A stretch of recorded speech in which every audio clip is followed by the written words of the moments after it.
Welcome to Table for One. I'm the narrator, and today I'm going to be talking about Spirit Island. This will be the second Table for One house rules for the 5-spirit set I made for this game that I'm calling Radical Adaptations.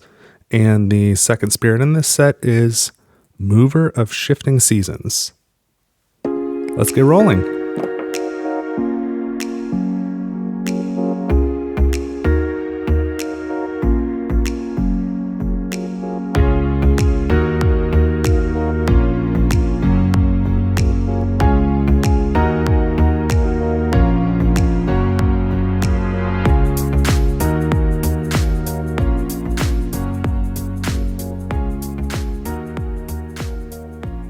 All right, so I'm excited to talk to you today about Mover of Shifting Seasons. Again, I made 5 spirits for Spirit Island. I'm calling the grouping of them Radical Adaptations. And if you'd like to print and play these on your own, you can find them on my website. That's tablefor1.games, and go to the section free content, and you can find them there. But I want to talk a little bit about the design of this one. Of the 5 I made, this one came together the most naturally. I think the theme fit very well. Everything just it really tied together. So the first one that I showed on a previous video was Outstretched Wings of Bitter Cold, and that one was a moderate complexity. Mover of Shifting Seasons is very high. This is the only very high complexity one I made.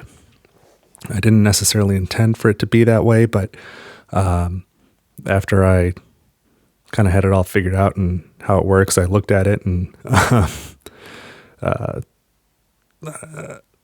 guess I don't know that the mechanisms were that complex to me, but it requires a lot of the other people you're playing with as well. Other spirits have to know what you're doing and have to understand how your spirit works. So it's very much a control spirit, extremely high control, also very high utility, less in matters of offense or fear, not really any defense to speak of. So I'll put images of all this stuff on the screen so you can see it more clearly, and I need to see it a little more clearly myself, so I'm going to pull this closer here so I can read it. But we'll start with the lore section here. It is known amongst Dahan, both young and old, that the land and the sea and the sky move to the cyclical rhythms of the primordial song. But sometimes the melodies miss a beat, and the harmonies become discordant, seemingly without warning. This is where the eye of a keen spirit speaker finds evidence of Mover of Shifting Seasons' skillful work. Mover is powerful, and there is no scrap of land it hasn't shaped. But it is only one spirit, and the earth is large indeed. It cannot be everywhere at once, but where it comes to rest, you will find the signs. So the setup for this one, you're going to put 2 presents on your starting board. You're going to put 2 presents on your starting board, one in land number 4 and one in land number 5. So generally right in the middle of the boards. Before I flip this over and start talking about what it can do, I want to go over the cards because they're actually really critical. Always the unique power cards are, but these are extremely important for understanding the other side as well. So there are 4 starting cards, and they're all pretty similar thematically. But when I lay them all out here, and I'll try and get these on the screen, but you may notice they're all fast.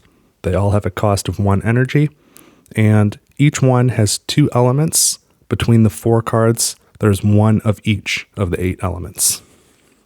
I don't think there's another spirit that does that, at least as of today. At time of recording, there's obviously the base game, and the expansions that are out are Branch and Claw, Feather and Flame, and Jagged Earth. I know Nature Incarnate is coming up, but that's not out yet. And Horizons of Spirit Island is also out. But looking at all the spirits from all those expansions, including Nature Incarnate, I believe they've released the info on all those spirits. I don't think any other has like one of each element like this. So I think that's kind of neat. So let's take a look at each of these. Well, I guess before we go into detail, what you'll notice is in the targeting piece, each of them is range 1, and the first one is range 1 from a jungle where you have presence. The second is from a mountain where you have presence. The third is from a sands where you have presence, and the fourth is from a wetlands where you have presence. And so what these cards do is when you target a land, we'll take the first one. Let's pull that one up on the screen. When you target a land within range 1 from a jungle where you have presence, the target land becomes treated as a jungle until time passes. So really for the rest of the phase. So that is for the purposes of, all other spirits, for their own targeting and for other card requirements. It also applies to, where applicable, like, event cards. I don't know if that comes up in event cards off the top of my head, but certainly the invader action. So ravage, build, and explore. So, if you've got a jungle that's next to a sand and your presence is in the jungle, you can target that sand and make it a jungle. And so perhaps that will prevent a ravage or a build, but if jungle comes up for explore, it will be explored. So I think that's really interesting, and it's not in the game anywhere else that I've seen as of yet anyway. So I think that's a really cool dynamic. So all 4 of these cards do that. And then the jungle and wetland cards also allow you to gather, and the mountain and sand cards allow you to push. So the jungle is gather up to 1 explorer, town, or Dahan. The wetland is gather up to 2.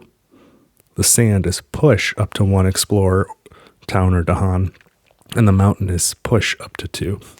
And then in each case, you also have the choice, instead of gathering or pushing, you can add 1 token instead. So let's go through them real quick. The first card is Seed Sail Upon the Wind. This is your origin land has to be a jungle, and you're targeting another land and making it a jungle. You can gather up to 1 explorer, town, or Dahan, or add a beast. And this gives you the elements of plant and animal. Second card is Cooling Lava Forms Bedrock. And I've just got to say, it was a lot of fun naming all of these things, because this game, Spirit Island, has some of the best names out of any game I've ever played, like really just good thematic names. So I tried to stay true to that. So Cooling Lava Forms Bedrock can create a mountain, and you can push up to 2 explorers, towns, or Dahan, or add 1 Badlands. And the elements are fire and earth. The third card is Sandstorms Erode the Very Earth. And this is going to make something a sand. And then you can push either 1 explorer, town, or Dahan, or add a wilds. And the final card is Rising Waters Flood Their Fertile Banks. And this is going to make a land a wetlands. And then you can gather up to 2 explorers, towns, or Dahan, or you can add 1 disease. And the elements on this one are moon and water. So with that in mind, with those being the cards, let's now take a look at the play side of Mover of Shifting Seasons. And again, it's pretty agnostic towards different land types here. These costs are the same, the speeds are the same. You can add a token, or you can push or pull. So these are all pretty equal. So that's why it starts in lands 4 and 5, whereas not all spirits, but many spirits will start in the highest numbered jungle or lowest numbered sands or whatever. This one, it just wants to be in the middle of the board, whatever that may be. All right, so we'll look at the play side here. And let's start with the special rules. So the first is Guide the Wheel of Passing Moons. I had a much longer description for this, and I kind of shortened it, relying on the player to make some hopefully simple assumptions about how these cards work, but it relates to your unique power cards. So it says here, if you target the same land with multiple unique power cards during a single turn, only the most recent land type persists. So let's say you use, we'll use that example I had earlier. We'll say you've got presence in a jungle and it's next to a sand, and maybe on the other side of that sand is a mountain where you have presence. You can play this card. You can play Seed Sail Upon the Wind, target that sand, make it a jungle, and maybe add a beast, and then from the mountain target that sand, which is now a jungle, and make it a mountain, and maybe push a couple Dahan, for example. So because you made it a jungle and then made it a mountain, like the mountain overrides anything that came before it. So I think that makes sense. And then these cards cannot target oceans. I just wanted to put that out there so we don't break anything. Even if oceans are in play, you can never target an ocean. And any pieces legally added after this time, meaning after a land type is changed, persist until time, or persist after time passes. So let me use an example. Now I don't. I might get this rule a little bit wrong, but just go with it. It's a good example. The volcano spirit, volcano looming high, maybe. I think it can only put presence in mountains. So let's say you've got a sand and you target it with this and you turn it into a mountain for that turn. If after that, at some point, you're playing with volcano as well, and they're able to add presence. This would have to be after the fast phase because it's after this card occurred. But if they're able to add presence, that land is a mountain for all purposes. So they can put that presence there. After time passes, it reverts to being a sand, but they can leave their presence there because it was placed legally. They wouldn't be able to put more presence there unless it became a mountain again, but it would be okay for that presence to stay. What I had in that description as well, but it was just too lengthy, and what I thought people would probably assume, or be safe to assume anyway. These cards do not change coastal or inland status. I thought that was probably a safe assumption, but I had it written out. So if anybody does print or play this and for some reason questions that, it does not change coastal or inland status. And the second special rule, so really that first special rule is really just a clarification on how some of these unique power cards work. It doesn't really change anything or add anything. The second special rule is another time, perhaps. Once during each spirit phase, you may spend 2 energy to ignore 1 ravage or build card during the invader phase, if you have a sacred site in a land type indicated on that card. I worded it pretty specifically because using different adversaries or scenarios or maybe even some cards, I don't recall. You might have more than 1 card in a ravage or build slot on your board. There might be more than 1 card, and they could be multiple level 3 cards that each one has 2 land types on it, or it could be a coastal card. So again, with that in mind, during the spirit phase, if you have a sacred site in a land that matches a card, whether it be coastal or a level 3 card, it might say, a level 3 card might say jungle and sand. If you've got a sacred site in a jungle, you have a sacred site on a card, or a sacred site on a land type that matches one of the cards. So as long as you meet that criteria, you can spend 2 energy during the spirit phase, and that card will be skipped. So you won't, on that whole card, whatever's on it, you won't perform a ravage or won't perform a build, depending on where it is. And then when it's time to advance the invader cards that turn, you don't advance that card. So you're really putting it off.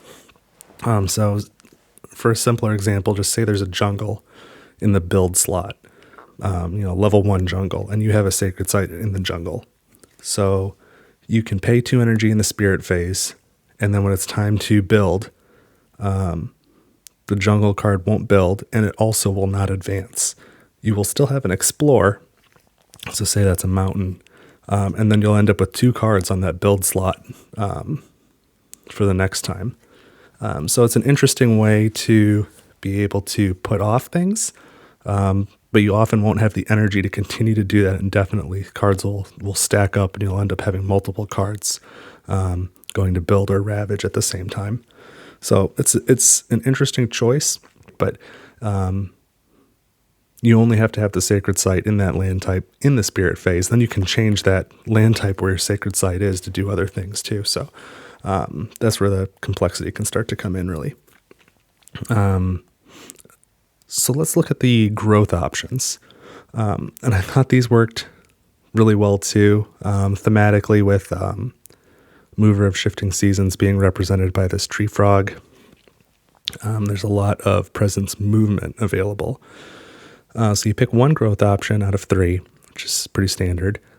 First growth option is reclaim your cards and add a presence at range 0. The second growth option is move a presence range 2, move a presence range 3, and gain 2 energy. So it's kind of like the hopping motion of a frog. You can move 2 separate presences, or you can move 1, basically range 5, which lets you get all over the board really fast. You've got really a lot of access, and that can help you to play these unique power cards in a really strategic and broad sort of way. So, there might be something across the map that's got a ton of stuff on it, and it's going to ravage, and you can't really defend it, but you can move your presence way down the map and get close to it and change the land type and prevent the ravage from happening.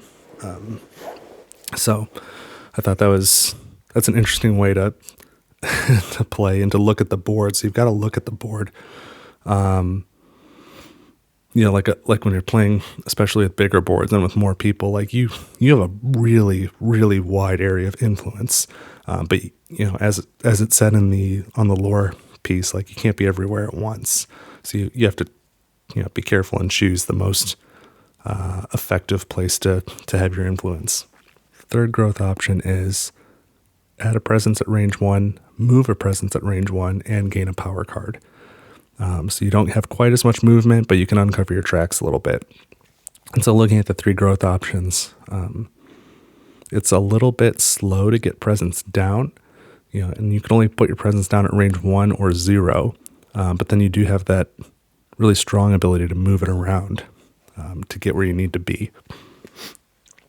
So this is a spirit that doesn't have a real easy time getting presence down, but the presence that does get down, it can move around a lot to avoid being destroyed by blight, and to be very nimble with targeting.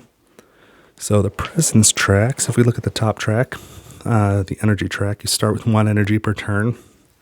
And from there, you then get any element as the second space. And I think that made sense because, again, the cards have no preference for elements. And we'll see in the innate powers, that's really the case as well.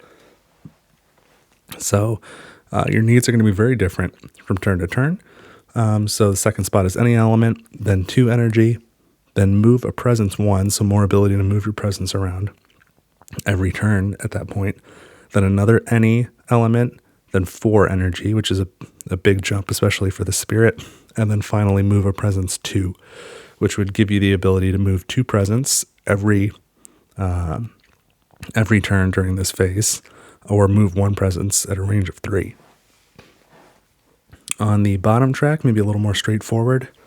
You start with 1 card play, you go from there to 2 and 3, then a reclaim 1, and then 4 and 5 card plays. The innate powers piece, this spirit has 3 innates, which is a little different. Let's look at 1 and 2 together. You can see they're pretty symmetrical. They're both slow.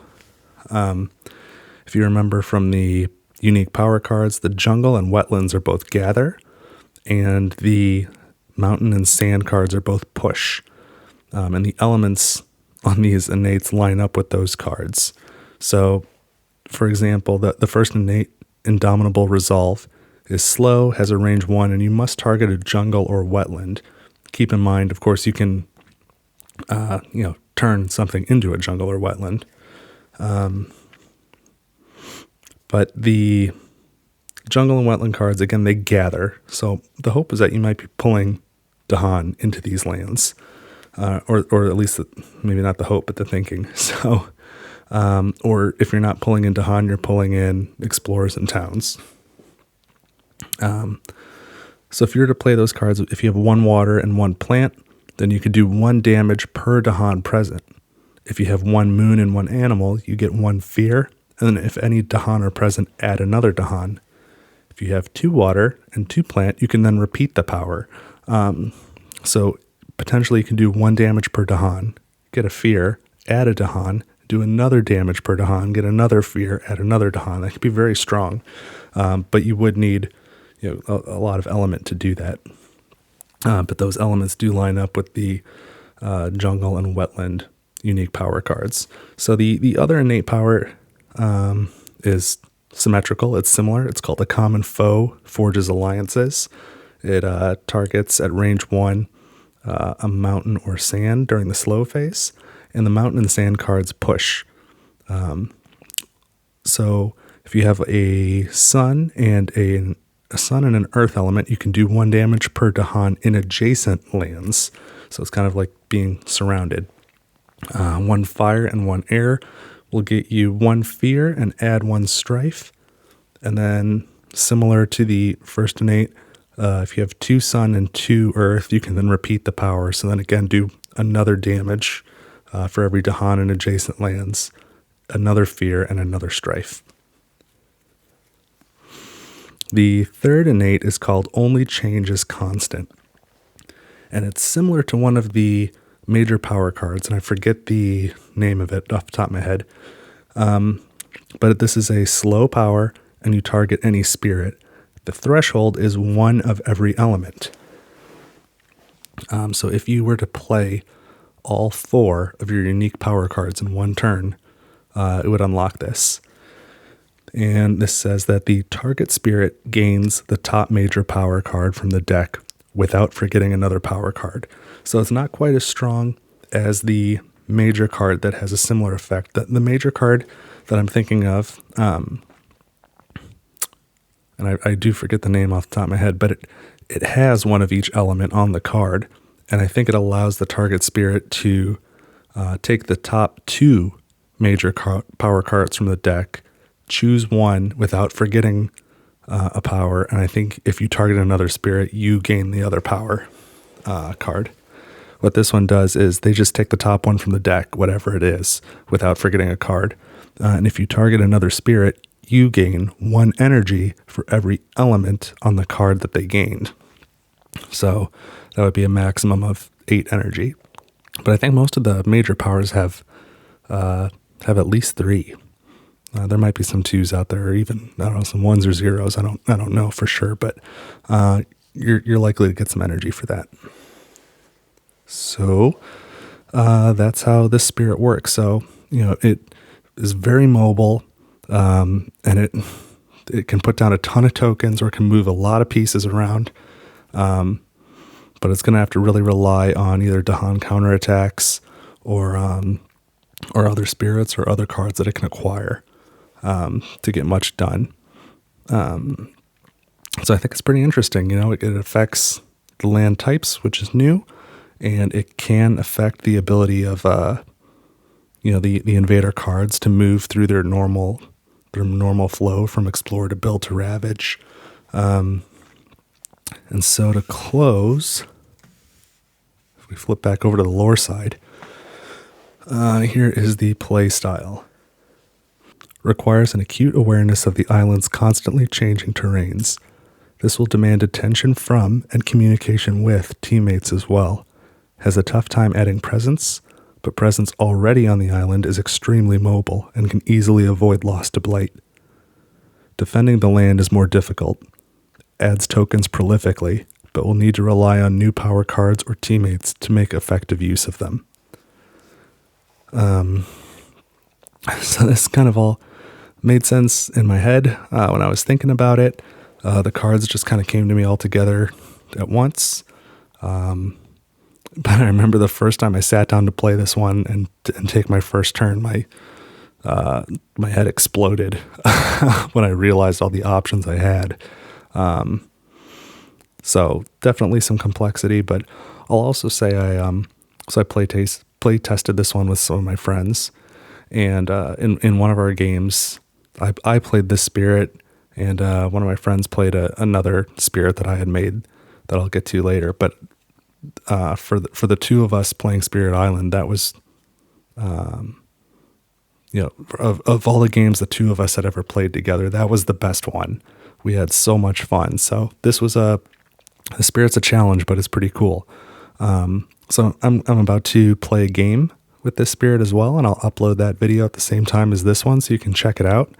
I will say that since play testing it, I have moved around the growth options a little bit, and I've changed the thresholds on the innates. They were a little tougher to achieve, so I'm looking forward to playing with this again and seeing how that all works out. And if you would like to play with it again, go to tablefor1.games and go to the section free content, and you can download the templates to print and play this spirit on your own. So that's what I've got. I would love to know what you think. So please leave some comments. And that's what I've got. So you can go check out the solo play with this spirit if you'd like. And for me, I'm going to go play it. Thanks for watching. I'll see you in the next video.